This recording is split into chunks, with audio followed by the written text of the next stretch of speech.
Vancouver, in the southwest of Canada. For almost half of its 2.5 million population, English is a second language. Urban and wild, mountains and the Pacific Ocean, Vancouver has everything on its doorstep.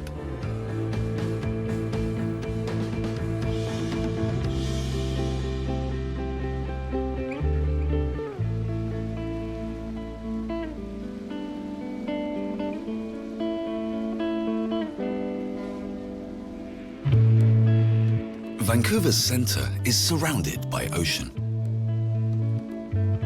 From the south, 2 bridges connect the inner city. Many of the commuters take the boat, and Erica Reuter is at their service. I think it's beautiful. I think it's the best view from an office window that you could get. There are no buses that go from point A to point B because there's this big creek in the middle of the city, which is kind of a nuisance. But if you're using the Aquabus, you just go right across and it's so much faster. About 30 Aquabus ferries connect the south of Vancouver with the city centre. The route along the 8 stops only takes a few minutes. Erica is studying psychology. She's captain of the small passenger ferry 3 times a week.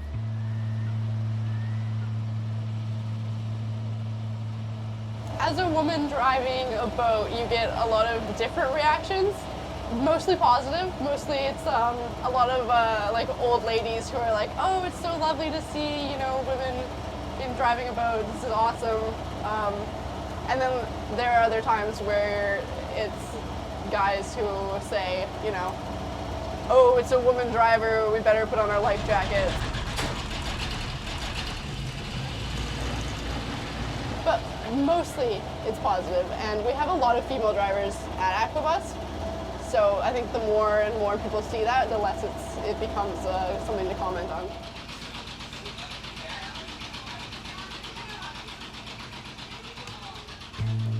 On board, there's space for up to 12 passengers. Some are regulars. Lots of hipsters, people who are pretty savvy, very well dressed. Everybody's so well dressed. In Vancouver, it's always a multicultural tapestry. There's just different neighborhoods from every possible culture you could think of.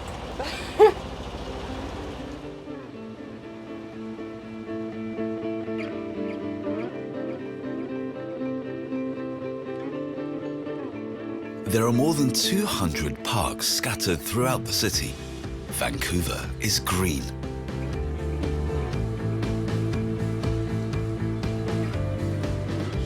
Even Greenpeace was founded here in 1971. Vancouver has the smallest carbon footprint of all cities in North America.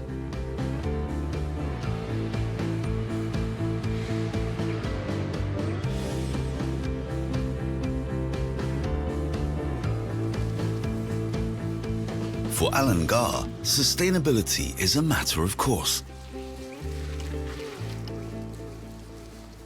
I could say that we're in the middle of an alpine meadow. However, we're right in the middle of Vancouver. We're in a very densely populated part of the city and standing on the biggest green roof in the country. The roof of the Congress Centre is a home to 25 Indigenous plant species, which also provide the building with natural insulation.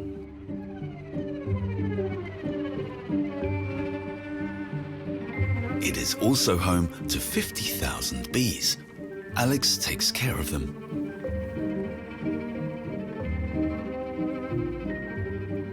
I'm allergic to bee stings. It's true. I found this out shortly after I started keeping bees. So I would have taken up bungee jumping, but all the classes were full, so I decided to study bees. We have a cooperative relationship. I make sure they're healthy, and if the weather and everything else works out, they give me honey. The 4 hives produce 70 kilos of honey every year. Alan delivers it straight to the Congress Centre's restaurant. most years, bees in the city do better than bees in the countryside, because in the countryside you have a crop, then it's over, so there's a dearth. Then you have another crop, and then there's a dearth. So you're hopping from one to the next. And here, it's in a good year, it's just a constant buffet of food, things that are blooming one after another. All you can eat. The roof is only mown once a year. Wild growing weeds don't bother anyone in Vancouver. 50% of the people in the downtown core either walk or cycle or take a bus. So that means they're outside for part of their day on their way to work. People here are always out running, cycling, walking, bird watching, enjoying nature. We have probably the biggest park in the country, Stanley Park. We have the seawall, which goes all the way around the city, that is in constant use. So I think that the outdoors is very much a part of the inside of the city.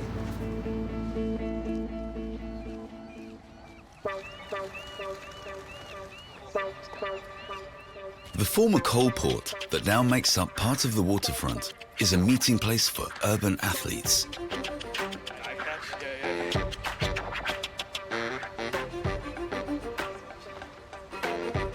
Renee Scavington is the group's leader. They're practicing parkour, getting from one point to the next as efficiently as possible. The entire city becomes their training ground.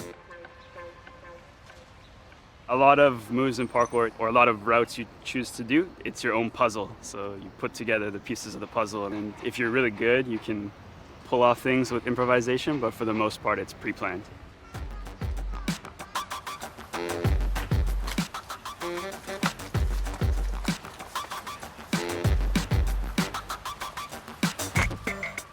To find all the possible routes in a given place, the athletes explore the area again and again.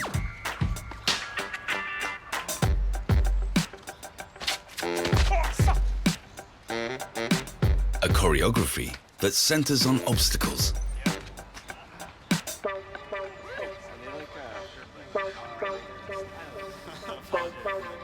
We've never been kicked out of here. This has always been a good place. I've came here with one time 30 people, and we had a little stereo set up, and we've never really had trouble here. So it's always been a good spot to train.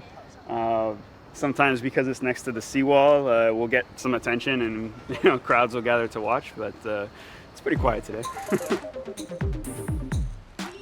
In 2003, Renee was one of the first to start practicing parkour in Vancouver. Now there are over 1,000 taking part in the sport.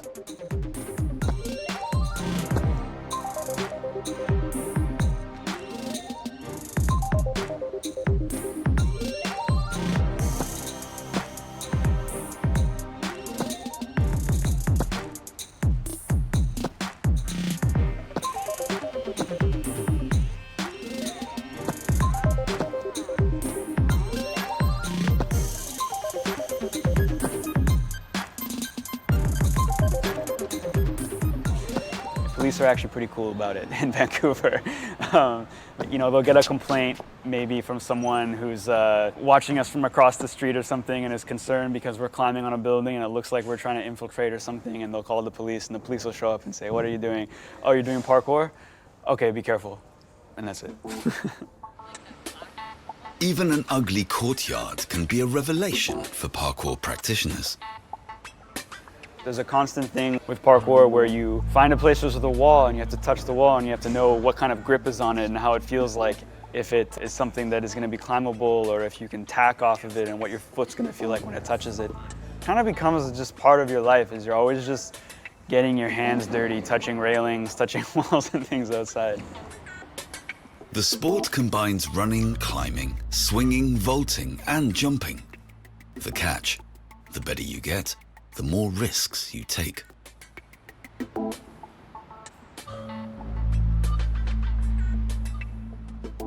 Sometimes the natural instinct takes over, the part of you that says, this is not a good idea. You're constantly trying to basically talk yourself into it sometimes until you feel it, or until you've done enough practice to feel it.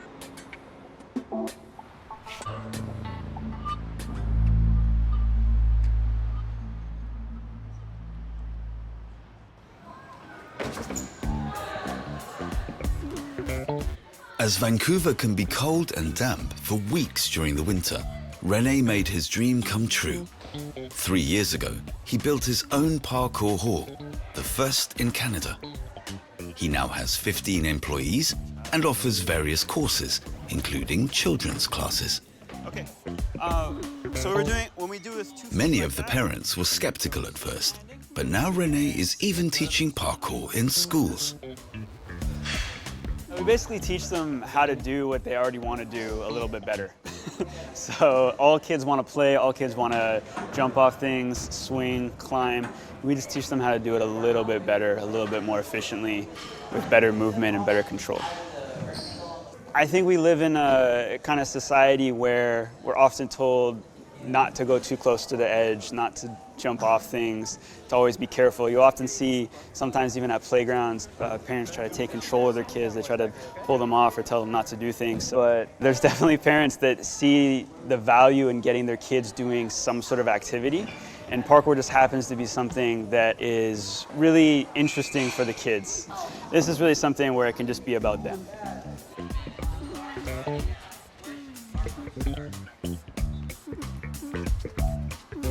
In contrast to many other places, parkour is highly respected in Vancouver. Recently, the city built a park especially for parkour training.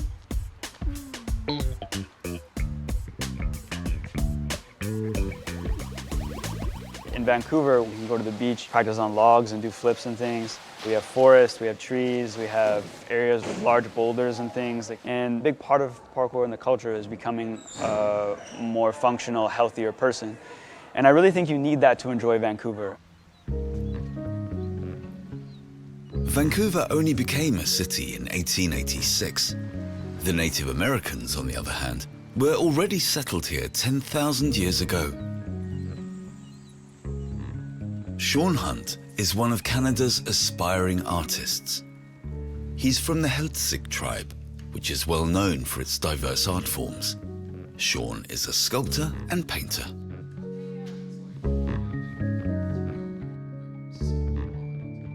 These paintings are very fluid and a lot of shape shifting going on where one creature sort of morphs into another creature.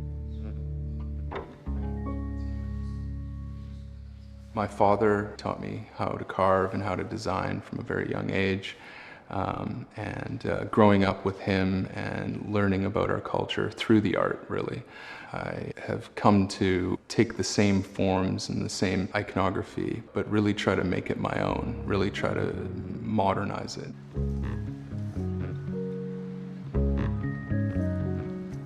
For a long time, Sean had a studio in the center of town. The one thing about Vancouver is that a lot of people live in apartments, and these apartments are all glass. And so they don't have very many walls. You need a wall to hang a painting on. Frankly, it's so beautiful outside. I mean, how can a painting compete with, the mountains and the sea and, everything that's sort of going on? So it's a little challenging in that respect.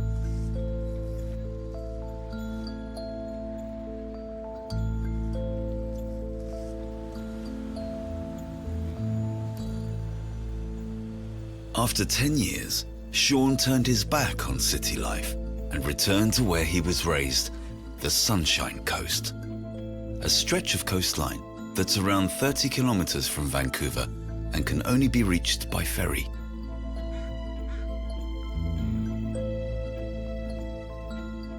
Many people come here to live or to vacation or because they want to enjoy the beauty of the place. But we're actually from here. This is where my people have lived for, 10,000 plus years.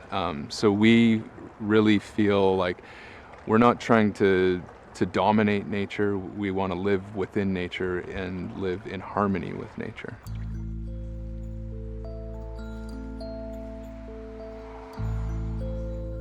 Away from the parties, the opening shows, and the hectic pace of the city, Sean and his wife Kate have found a place where they can focus on the essentials.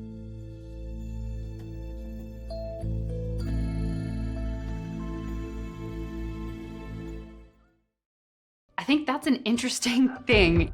This one piece will make 52 layers. Watch on mobile devices or the big screen, all for free. No subscription required.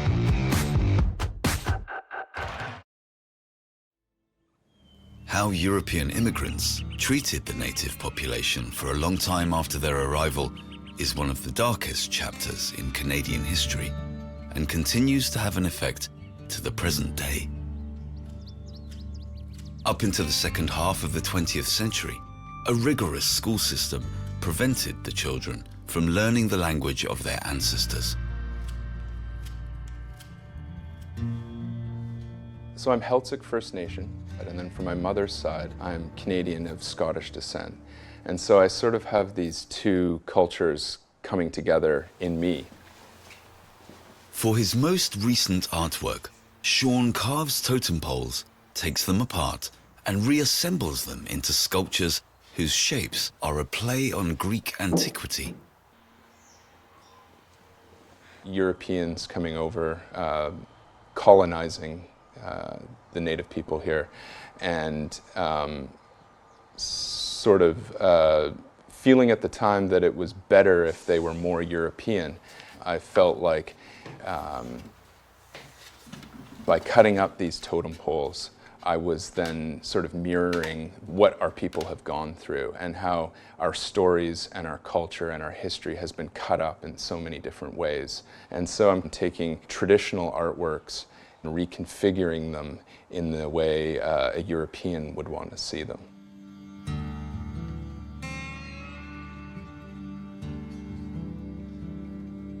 Sean's sculptures are modern urban concept art infused with the archaic language of form of his ancestors. I started to realize that it was a great advantage, and not only could I create works that were interesting, but they could also speak to both sides. And instead of this barrier between the two cultures, I could act as a bridge between the two cultures.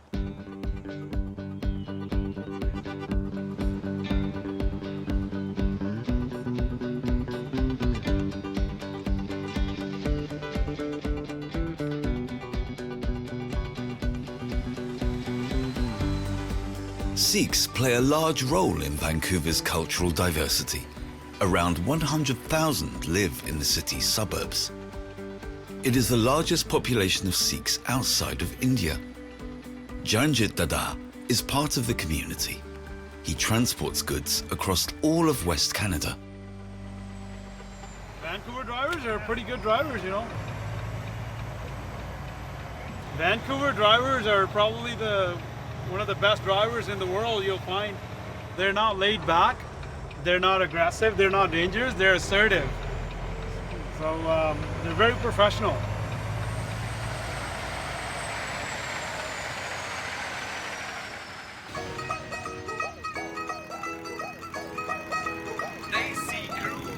Janjit even spends his free time on the road. He was 15 when his parents left Punjab for Vancouver.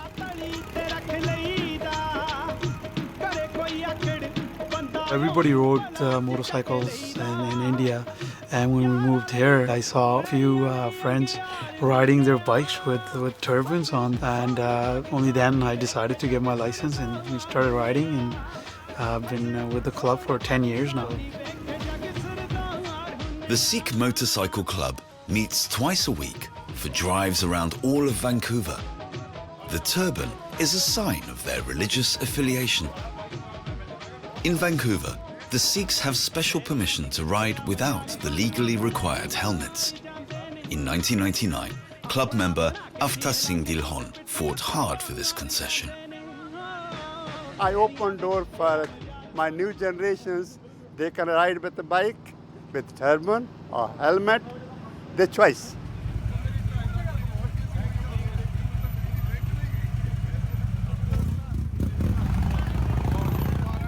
The Sikh Motorcycle Club has 120 members. The leather uniform obliges the members to good behavior. Any hooliganism is frowned upon. We're not just some tough guys that just do motorcycle rides. We just want to show the world that we're good people. Your next door neighbor. It's where Canada has given us so much, facilities, and they have embraced us. So we just want to get back to communities too. The bikers take their civic duty seriously. They recently raised $100,000 for children with cancer on a 12,000-kilometer motorcycle tour across Canada. Thank you very much on that.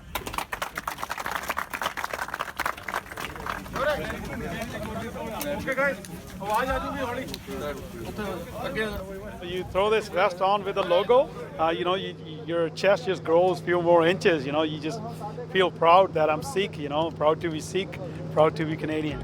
In 2014, the Vancouver bikers got the chance to lead the National Holiday Parade. Most drive Harleys, and speakers and loud music are a part of the ride. Bhangra, Punjabi pop music.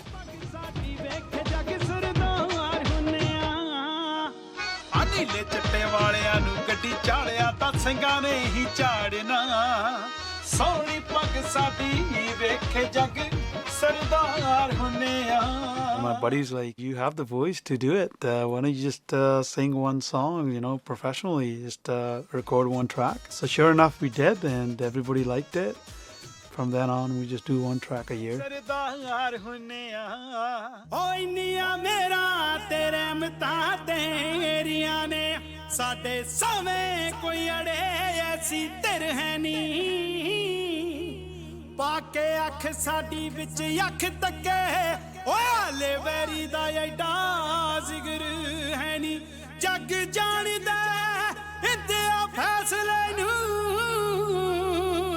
Janjit's songs and music videos have turned him into a local celebrity, but there's no intention of going global.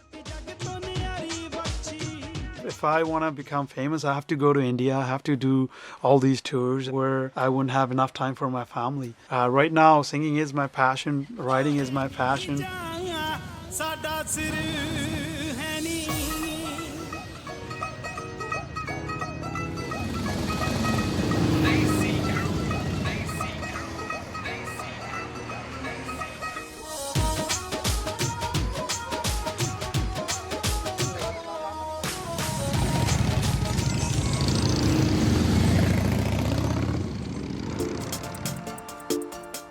Bao Bay is one of Vancouver's hippest restaurants. There's not a single free table after 5:30. The secret behind the success, a stylish decor and a kitchen that fuses Chinese cuisine with other influences.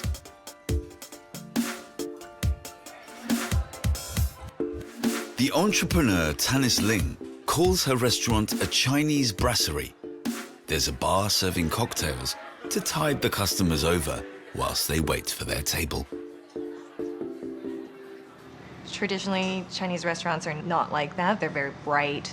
If you're eating Chinese food in a dark restaurant, then usually it means something bad in Asia. But I thought by combining those two concepts that it would kind of be the best of both worlds.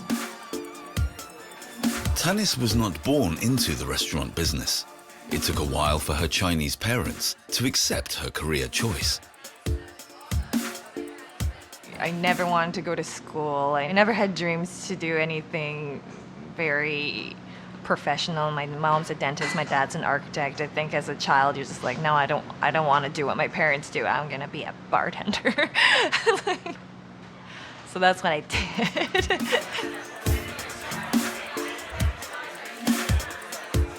After 10 years behind the bar, she jumped in at the deep end and opened her own restaurant. Yeah, I took the risk. I mean, in my mind, it wasn't a risk. I mean, in everybody else's mind, my parents, my friends, the community, it was a big risk to open up a restaurant, especially in this neighborhood, which was struggling and, on the outer edges, and nobody was hanging out in Chinatown at that time. The immigration wave at the end of the 19th century began with a few Chinese gold miners. It peaked at the end of the 20th century when there were around 300,000 Chinese living in Vancouver.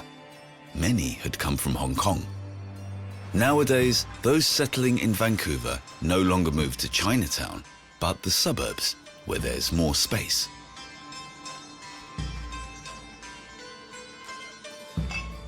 I mean, Chinatown has always been a favorite place of mine because I used to come here quite a lot as a child. So in the 70s, early 80s, we used to come here to do all our shopping. That's when Chinatown was still thriving. Really loud, lots of smells.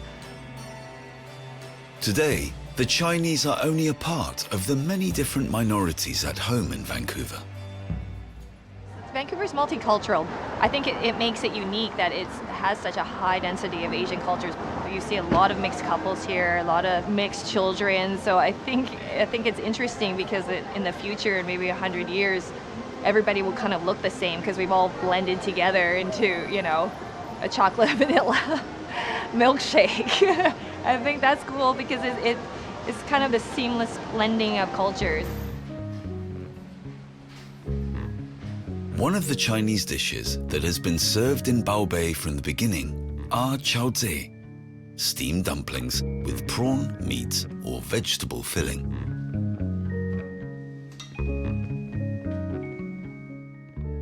Every morning, 2 employees spend 3 hours preparing them.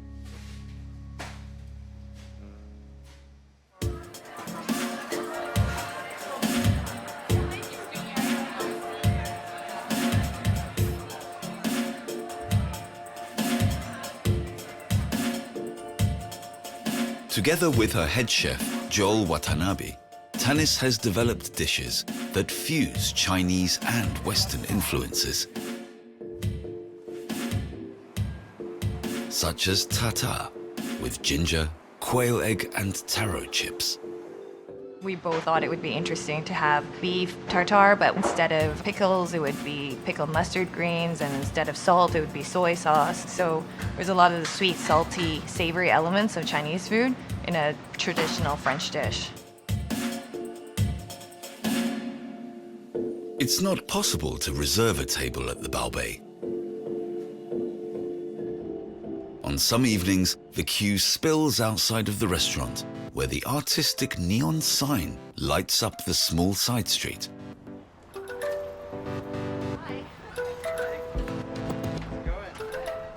Andrew Hibbs made this. The designer comes by regularly to maintain it. I've been bending neon for 10 years now, and it was one of the first ones I helped lay out, so that was really challenging. There's so many different bends and different colors and everything else, right? It took a long time, but it turned out awesome. I love it. There are many spots in Vancouver that boast signs from Andrew's workshop. There's a neon tradition here.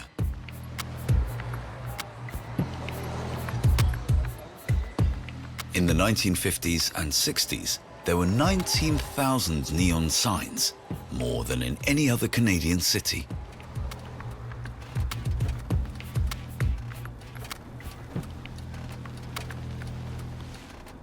So this is Granville Street, one of the most popular streets in Vancouver. And this is where it had all the neon signs. It had just lines and lines of neon signs, looked like Vegas. And that's what the city got mad at. They didn't like the look of Vegas, so they made them all take it down. And I'm not actually sure why the neon came back. I think the retro came back in style, and people realized how cool the signs were back in the day, and they all missed it. So they changed the rules, and it just makes the city look so much cooler. We see the Vogue Theater. That's what I worked on with my dad. My dad did the original one, and I got to work on it about 6-7 years ago.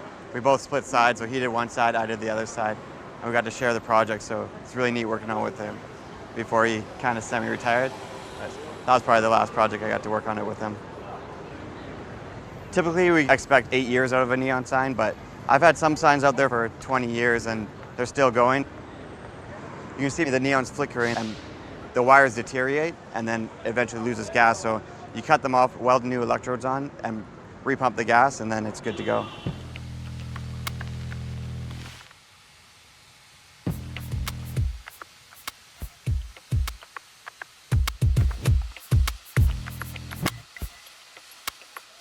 The tighter the curves in the neon writing, the harder it is to maintain the air pressure in the fragile glass tubes so they don't break.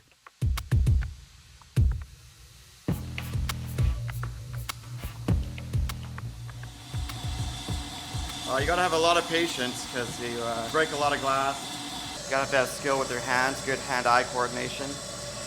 You burn yourself and you cut yourself a lot, so it's a little tricky, but it takes about 5 years to learn to get good at it. So a lot of people don't want to do that 5 years of practice, so they back out.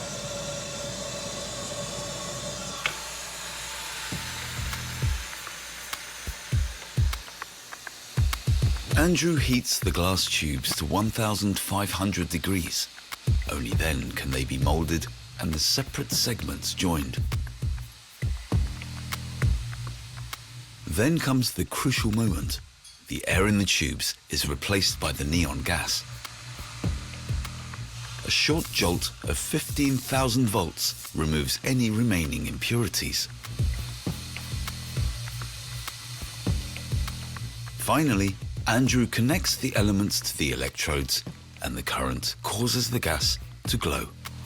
It's hard to describe, but after putting so many hours into something and seeing it come to life, it's an amazing feeling. I can't explain, it's just hard to explain, but it's really cool to see people's works of art come to life, right?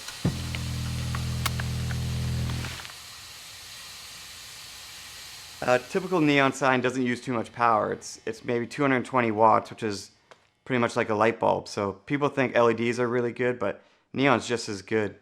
With the humming and stuff, you'll get that with outdoor stuff, just because it'll be on metal or something, and electricity doesn't like metal, so it'll buzz, it'll hum, but that's part of neon.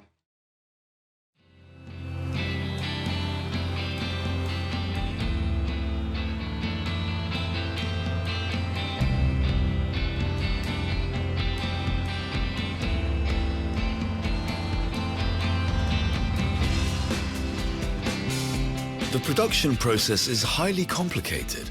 In Andrew's workshop, everything is done by hand, and every sign is unique. Clubs and restaurants are especially keen to spend money on such exclusive calling cards. Alongside making the new signs, Andrew's work consists of maintaining the old ones.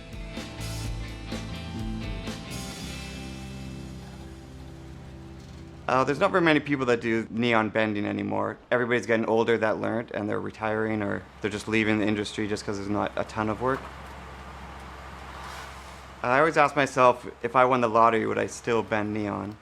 And the answer is yes. I'd just do it in a different style, do what I want. I'd do more artsy pieces and just really funky, cool stuff to hang on the wall. But I wouldn't do it fully.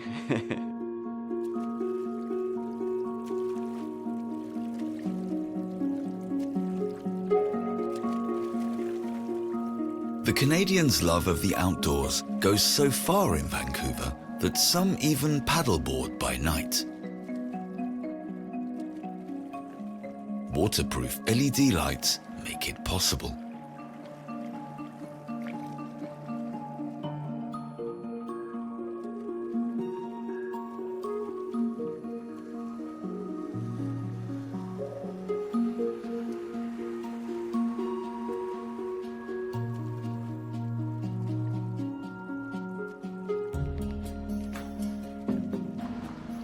After LA and New York, Vancouver is the film city in North America. Around 50 productions are being filmed at any one time. Series such as Supergirl and blockbusters like X-Men. This Hollywood of the North creates thousands of highly specialized jobs. 3, 2, 1, go. Okay, I'll hold it. Yeah. Here longer. Set. Set. 1, go. The flight and getting the height, that comes from the wires. So I'm not really doing too much of the jumping. I'm looking like I'm jumping, but basically the wires are helping me with the jump. I'm doing the flip. There you go. I've done a few where I'm playing like a fairy or something, you're sort of flying around, Peter Pan, like all those sorts of ones where you're sort of flying around. It's all wires. And 3, 2, 1, go. There you go. Maya and Jeff Aro are stunt performers and married. You were bending your knees. They work out the movements for their scenes together. Maya is in high demand as she's petite enough to body double for the Hollywood starlets, whilst also being very strong. As stunt performers can often only prepare for their scene on set, Maya and Jeff have built a training area into their home, with a martial arts corner and climbing wall.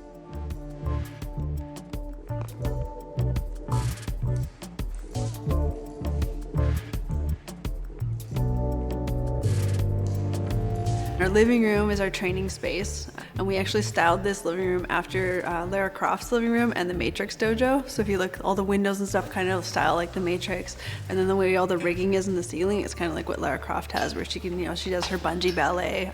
So we kind of have all that stuff in here that's just like a mashup of those movies that we love.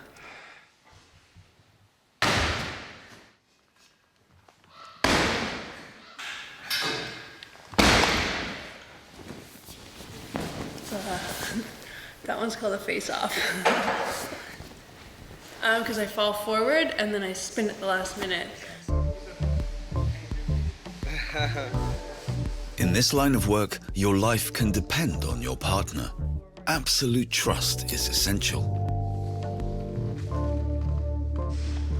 So in this instance, this is probably where someone has maybe kicked me in the stomach, and I'm just gonna go flying into that wall over there. Go. Set. Set. Ready, and 3, 2, 1, go. As a stunt performer, scrapes, cuts, bruises, those are pretty common. Like something like this, if I was doing that on set, I'd probably have to do it.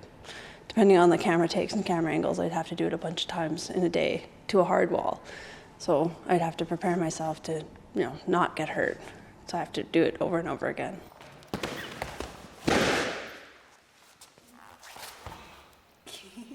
Well, for me, I mean, and most stunt performers, we love doing what we do. Like, we love, and I always say, I get to do all the fun stuff. I get to do all the fun stuff the actor's not allowed to do. And then I get to walk around on the street and nobody knows who I am. So we have an Olympic-style trampoline bed, if you want to take a quick look over here. Even just jumping on the trampoline for 10 minutes every day, it's just sort of lets some good endorphins go. If you had a rough day, just kind of go jump on the trampoline. You can't really not smile or have fun when you're jumping on a trampoline.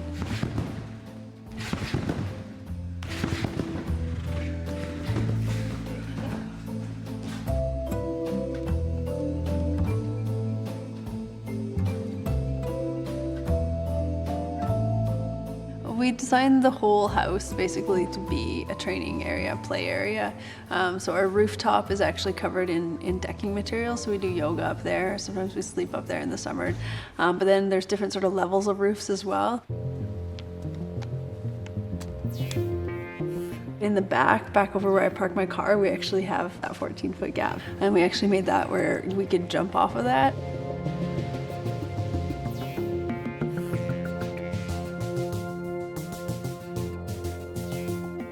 So we've done that a bunch of times. As just like a fun little play day. We're like, let's jump off the roof. When she was younger, Maya was a professional ski racer. Mountain biking helps her keep fit. I love Vancouver specifically because there's so many things outside to do. You can ride on every one of the coastal mountains around Vancouver. So you can start at the top where you've got great views of the coast, great views, and then you're ripping down really, really cool trails and you end up right in the city. And I think that's a bit unique.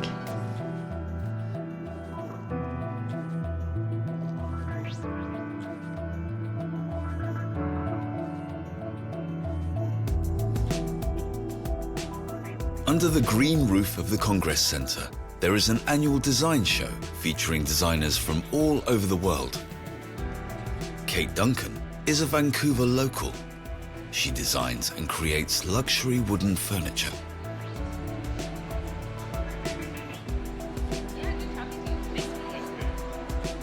Kate's work is known beyond Vancouver. That's my name. It feels a bit weird sometimes to have my name as a brand.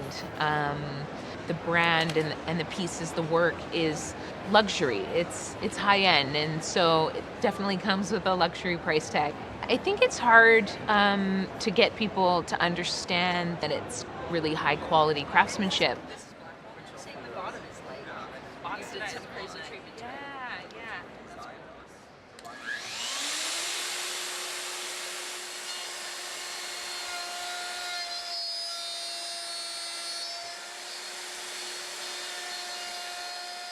Before Kate started making her own furniture, she was teaching young people carpentry at training college and in prisons.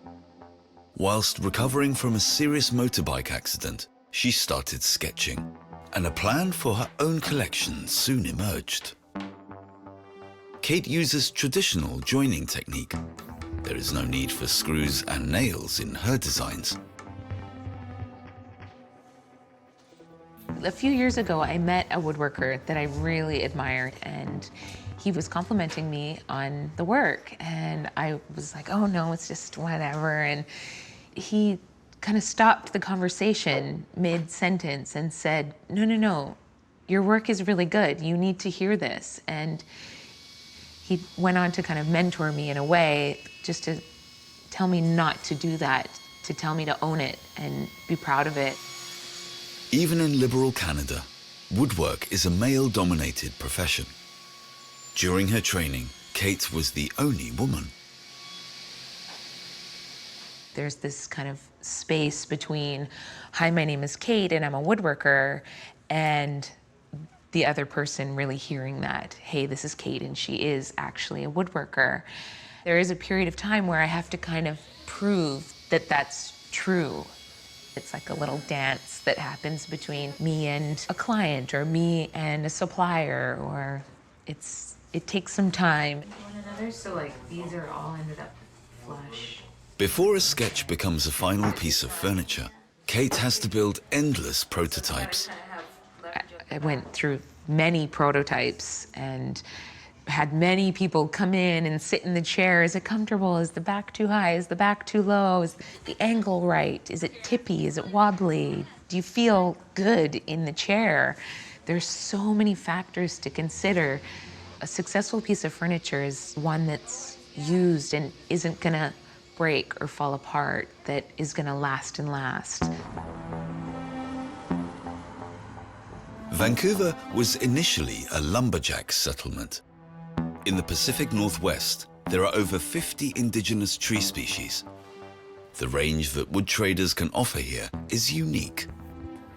Kate prefers the Oregon oak and walnut tree.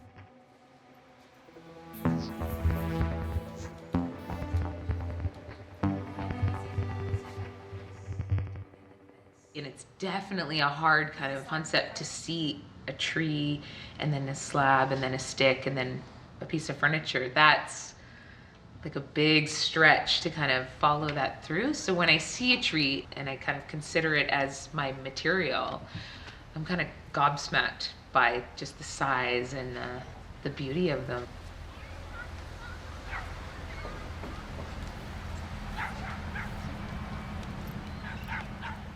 I love being here. It's neat. It's great to kind of come into the city and work and busy, but then right over a bridge, it's gone. It's just quiet. It's almost like a big reset button where you can just go and kind of let it all go, get kind of fed, and then come back to the city and go.